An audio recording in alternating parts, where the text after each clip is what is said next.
Hi అండి. లడ్డూ చేసిన చాలా చాలా టేస్టీగా ఉంది బాలబడి పిండితో. అదేనండి అంగన్వాడీలో పిల్లలకిచ్చే బాలామృతంతో చేసిన. నచ్చితే ఒకసారి ట్రై చేయండి.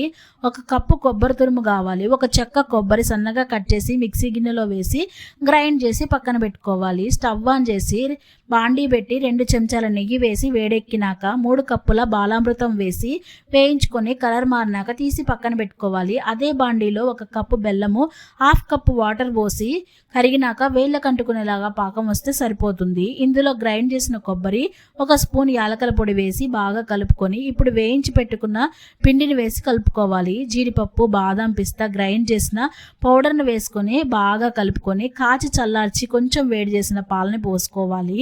అంతే, రెడీ అయిపోయింది. వేడి చల్లారక ముందే చిన్న చిన్న ముద్దలు తీసుకొని లడ్డూలాగా చుట్టుకోవాలి. ఎప్పుడు ఒకేలాగా కాకుండా ఇలా చేసి పెట్టండి.